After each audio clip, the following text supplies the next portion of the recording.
And it's the GeekNights Book Club for July 2011. I'm Rim. I'm Scott. And this is Geek Nights. You said Geek Nights twice. I did. You got to work on that. Yeah, it's a new show. So, like it's we not said, a new show. It's an old show.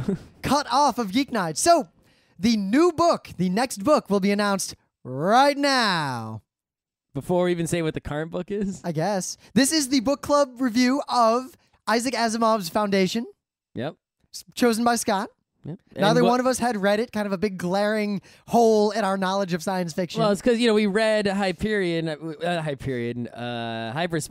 Was that the last book club? I believe so. Yeah. We read Hyperspace, and it was like, we mentioned Foundation a whole bunch, and it's an incredibly famous, important sci-fi book, and I'm like, well, we're nerds.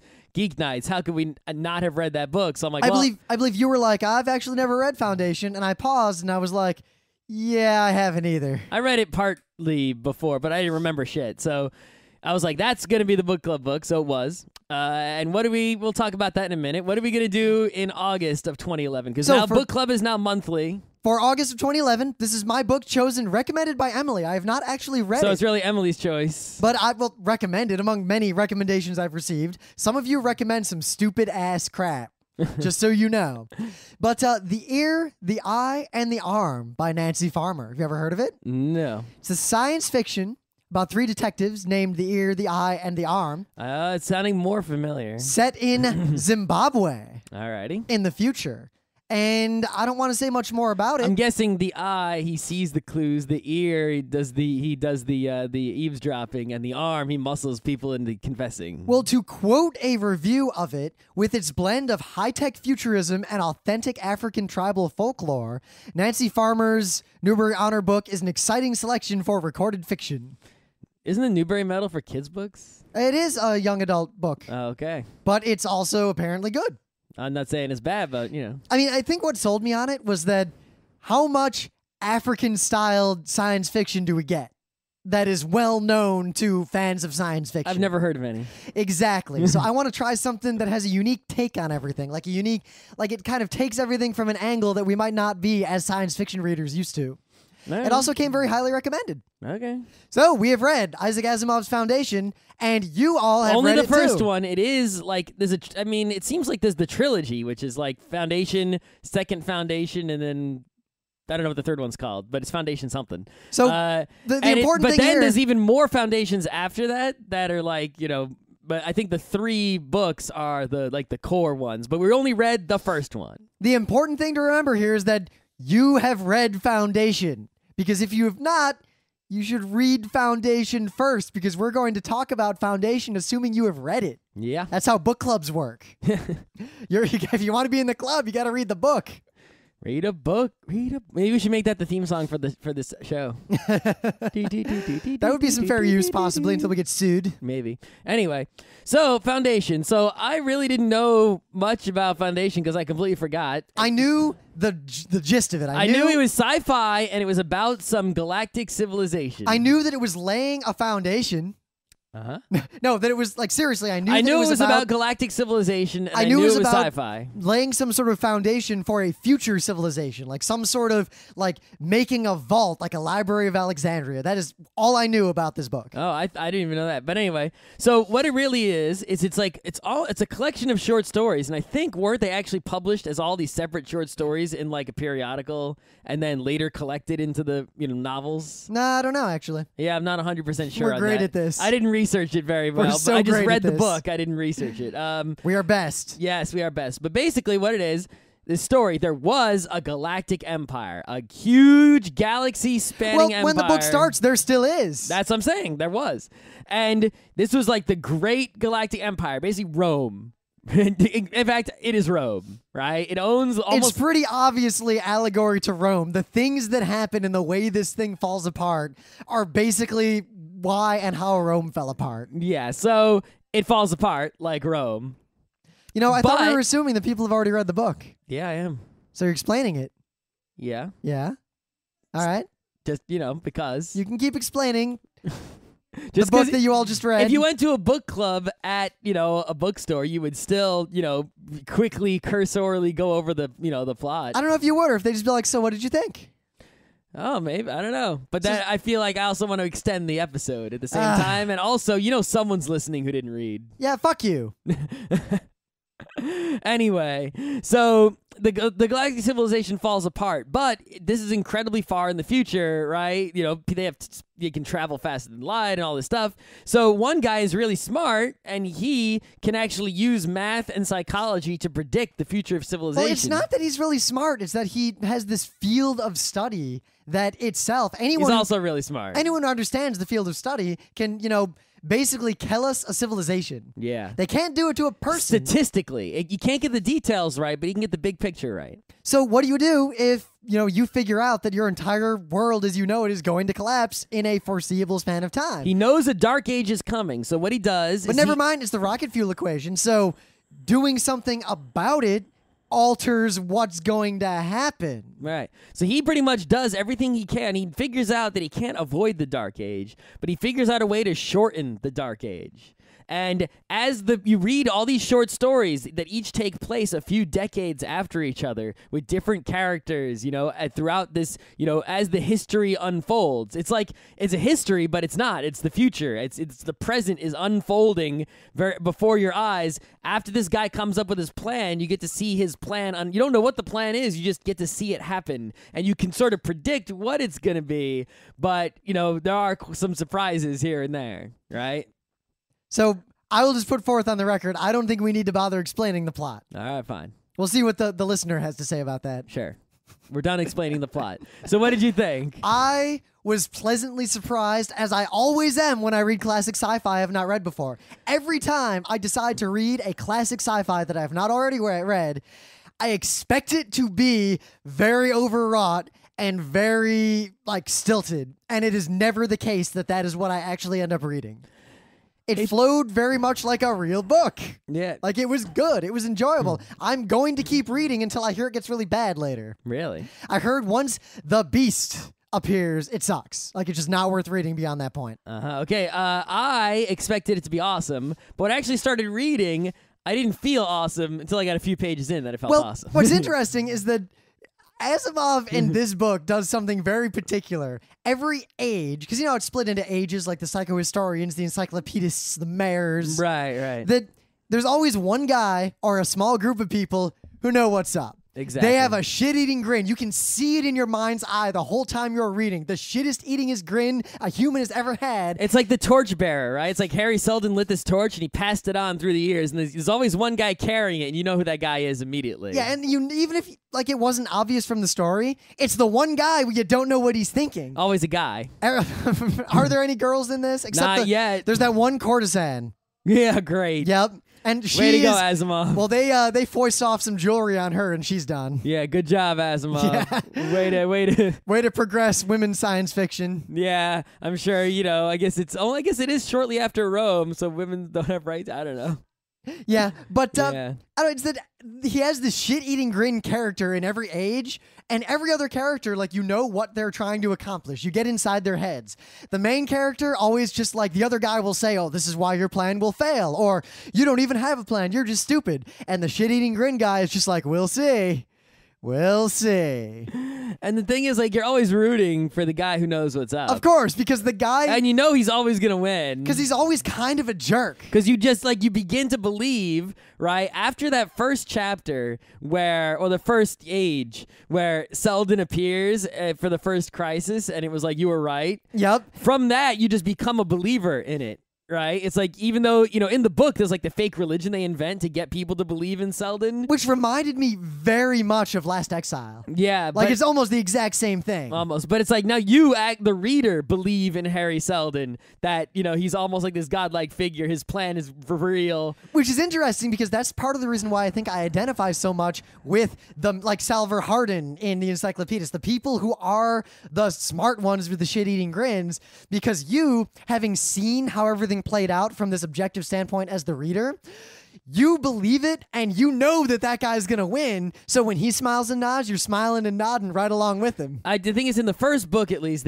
your belief wasn't challenged. I wonder if in the future books, your belief will be challenged, right? Because it was like, they talk about, Selden had 95% certainty on this. But only, because all his methods were statistical. We know that it drops as we off get over time. further out, the power of his plan will decrease, and statistically, it's more likely that something will go wrong. Yep. But and I kind of want to see that happen, and then I want to see it go wrong and then go right again. Interesting how that always is like, yeah. The errors of this book kind of follow errors of human history. Well, like I first, said, we control the population with just religion. Well, first, then with just commerce. Now, Scott, first it's government and busy work. Yeah. Then it's religion. Then it's commerce. Yeah. Actually, in between the two, there's the nice progression. But it's sort of like they don't say it, but it's so obvious that it's like, how do we get through a dark age? We'll just force the progression of human history that already happened one step at a time as quickly as possible to get people, the whole society built back up to be modern again. But it's sort of like he's saying, at first he says he wants the encyclopedia, but that's just the cover story. Then he says the goal of the plan is to bring back the empire. But it's like, when you really think about it, it's like, no, the goal of the plan isn't to bring back the empire, right? Even though it hasn't happened yet, because we're only in the first book. Because the empire would fail again for the same reasons. Right, the empire is a monarchy. The goal is to bring back a galactic civilization that is not a monarchy or an emperor or anything, but is, a democratic, amazing, awesome maybe democratic, place. maybe not. But, something awesome that's not an emperor. Yeah. Right? That's the general idea. Though I did like the emperor because the emperor wasn't that bad. Well, he wasn't like Nicholas II.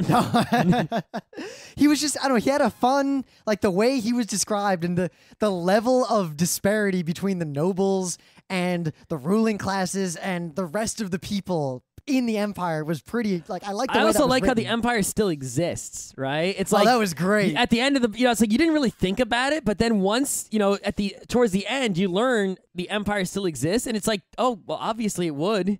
It's like it didn't get Byzantium destroyed. lasted until the 1400s. Right, it didn't get destroyed completely. It was spread across so many worlds. It was like a raid a billion, right? You couldn't take the whole thing out. Well, I love that scene. It just weakened, so it lost its hold over outer territories, and it was no longer a galaxy-spanning, ultra-strong civilization. It just lost so much influence, but it still existed. The capital planet was still, it's like no one attacked it and conquered it. It was. But I really like when the traders are trying to figure out, the one trader is trying to figure out what's going on with the planet that somehow has nucleics. Yeah. And he sees the Imperial insignia on the guns. He's like, oh, shit. That's another thing, is that there's a lot of nerd sort of fantasy fulfillment things that are happening. For, what if I went to a primitive place with my advanced technologies? That would be so awesome. Yep. Right? So it's like, well, what happens if, one sort of planet splits off and maintains the high level of knowledge, and other places in the world descend into a dark age? I mean, I love this feeling that one trader ship could probably wipe out the majority of the space navies in the known universe. Yeah, it's like, you like to always talk about how people in the Dark Ages saw shit that was left over from the previous age. Precursor technology just gets me going. And we're like, how the fuck was this made, right? Well, think of Loch Lamra, right? There's the Elder Glass. Yep. Well, imagine, it's one thing for it's like, oh, in the past they knew how to make Elder Glass and no one knows how to make it anymore. Well, what if there was another place in the same time where they still knew how to make it? It's just not in your place. So that's what it's like. And then suddenly one day, people who know how to make Elder Glass show up. It's like, oh, that's so awesome. They're like, what are you doing with our shit? Yeah. It's good stuff. It's a lot of stuff to make nerds happy. It also has the nerd turning point. The smart jerk that everyone is mad at and opposing wins epically every time. And people, they always seem to be able to avoid military force usually, right? Well, because like, what's the phrase in the book? It's like violence is the last resort of weak minds or something. I forget the quote. Yeah, and it's like they're so smart that they can always avoid war, and they don't avoid war with like a Gandhi strategy. They avoid war with like a clever plan strategy. Clever ruse. And you get the same sort of thing going on as you do with like Sanctuary, where like they find some clever way out of it to stay in the game. Yep. I think the biggest but it's like it's so epic though, because in Sanctuary it's like two guys find a way to stay in the game, and this an entire civilization finds a way to stay in the game. But I like how the way they stay in the game is not the sort of like proper way you'd expect with some like very intricate and good guy way of doing it. They just fucking like lie to people. Get like remember they give the guy the transmuter that's gonna just stop working. Yeah. They do like the pirate way. It's almost the Harlock way of saving the day. The other thing about it that's pretty interesting is the whole thing about, Selden is a psychologist, and they don't let any psychologist survive. So they purposefully make that knowledge lost. So it's like... it eliminates the rocket fuel equation where the amount of fuel you need in a rocket depends upon how much fuel you have in the rocket. Yeah. Just with psychohistory. I mean, if someone knew... Like, what if, in The Prince of Nothing, what if someone like Nair, who kind of knows Kellis's game, can cock everything up because he can affect it in ways much greater than people who don't know. So it's like they using a particular technology, right, to get to achieve a certain goal. But if someone understands that technology, if they have the gnosis or whatever, they can see right through it and begin to work it the same way they worked it. Now, so what because they want their stuff to be their plan to work for centuries and for thousands of years, it's going to take, I think he said 1,000 years, right? That he needs there not to be anyone with his knowledge that could cock it up. So that way, basically, it's like building a robot that's like Astro Boy, but nobody knows how to make an Astro Boy because it's like, you send Astro Boy into the past, and as long as there's no roboticists in the past, then nobody can do anything to Astro Boy. So he's basically omnipotent because he's in the past. So they basically eliminate all psychological knowledge. But at the same time, in this sort of society... So their psychological power is unassailable for that I have millennia. a moral question for you. If you are the mayor, let's say, of Terminus, and a group of people start working diligently to rediscover psychohistory and figure it all out, do you stop them?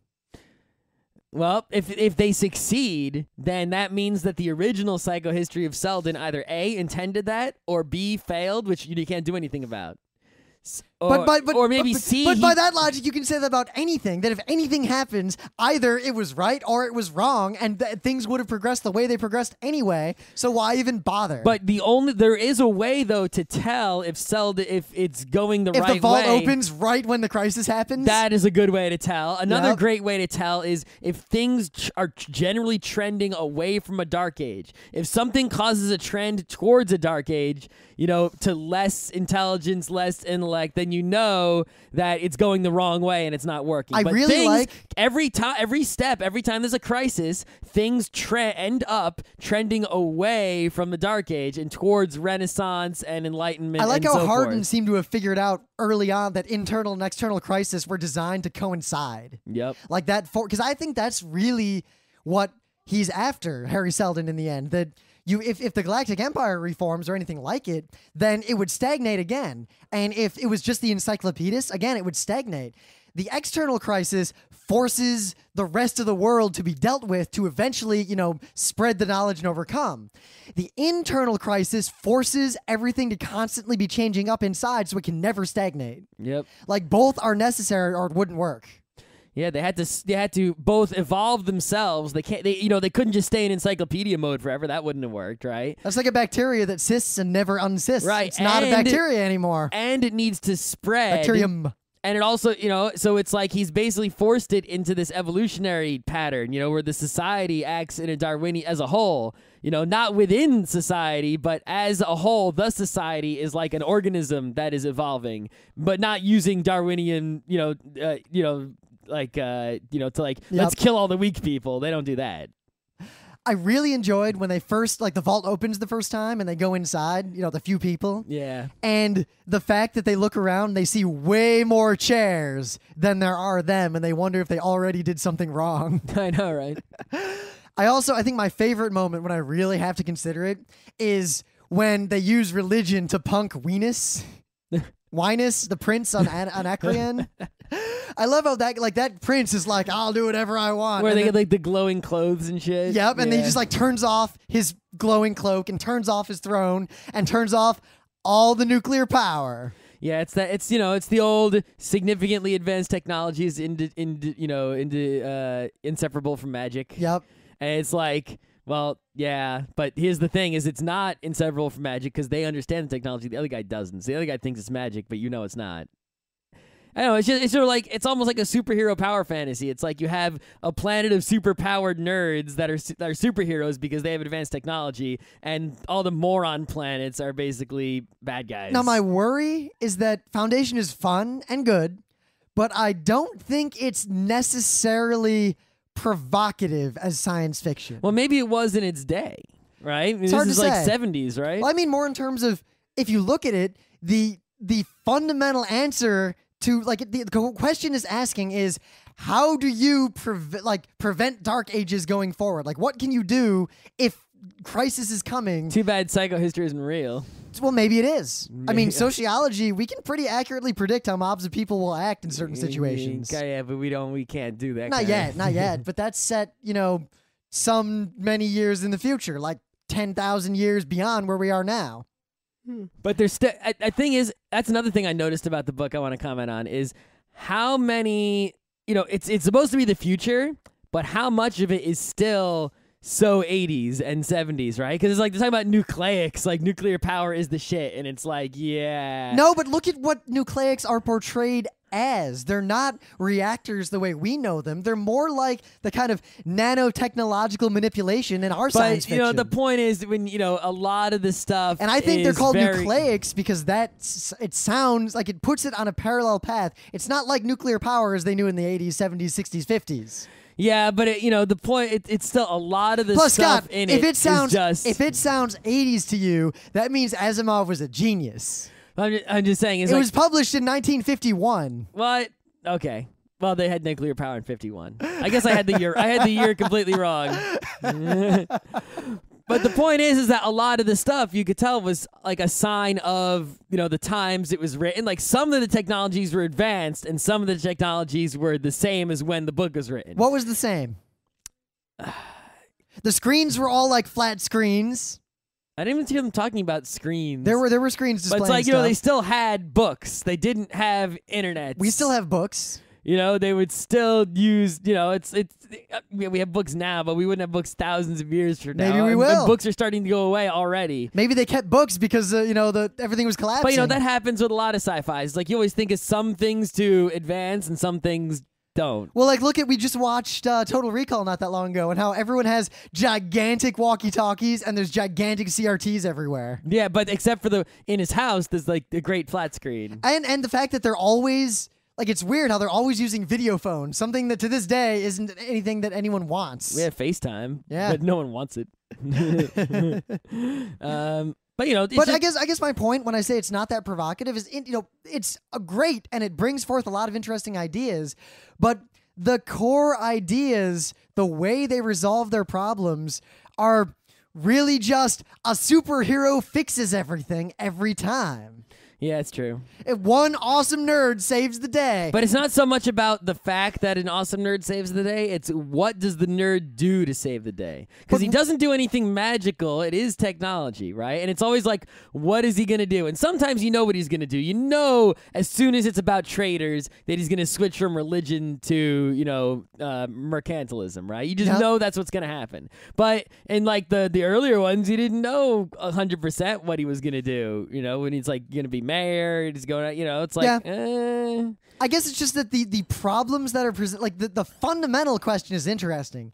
The individual problems presented are more interesting from an illumination of our current problems than they are as a future-looking, how do we change things perspective. Yeah. They're more like, if you read this from the perspective of understanding where religion and where everything we had up to this point came from, it's very provocative. If you read it future-looking, not so much. Yeah. It doesn't matter. It's fun. It's awesome. You can tell. I guess if it was from the 50s, a lot of it's almost like we've heard this story so many times before, but it's like, well, maybe this was one of the earliest instances of this story, right? Well, Scott, you realize 1951 was when the book compiling all of them was published. So it was short stories published 40s. Yeah. So, oof, man, that's old. Yeah. Real old. Yeah. Old. Yeah, no, I definitely I'm gonna read the rest of them. At least I've got the next 2 to make the trilogy, and I'll see if I go beyond that. Because I don't know what this is about. I'll read up until the Beast, and then I'll make my decision from there. The Beast. Watch the Beast. It's just like a woman. Oh God, the book definitely has negative points for the no women situation. Yeah. So it's like, really, the Galactic Empire is only men. So we're curious. What are your thoughts? I mean, this is a book club.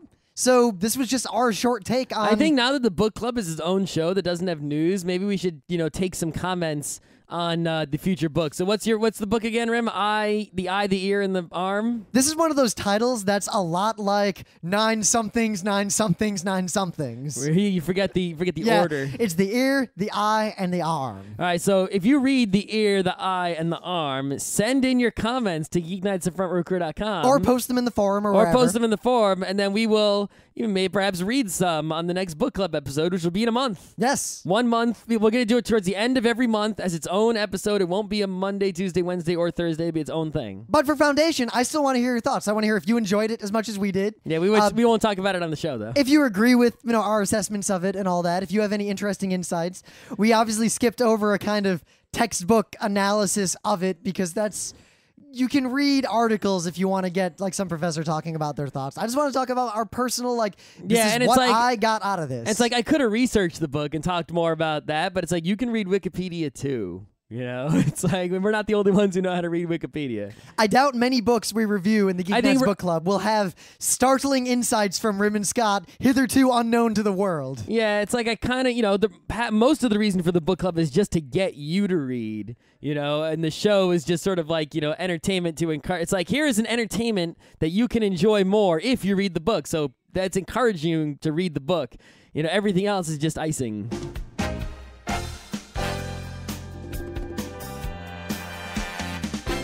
This has been Geek Nights with Rim and Scott. Special thanks to DJ Pretzel for the opening music, Kat Lee for web design, and Brando K for the logos. Be sure to visit our website at FrontRowCrew.com for show notes, discussion, news, and more. Remember, Geek Nights is not 1, but 4 different shows. Sci-Tech Mondays, Gaming Tuesdays, Anime Comic Wednesdays, and Indiscriminate Thursdays. Geek Nights is distributed under a Creative Commons Attribution 3.0 license.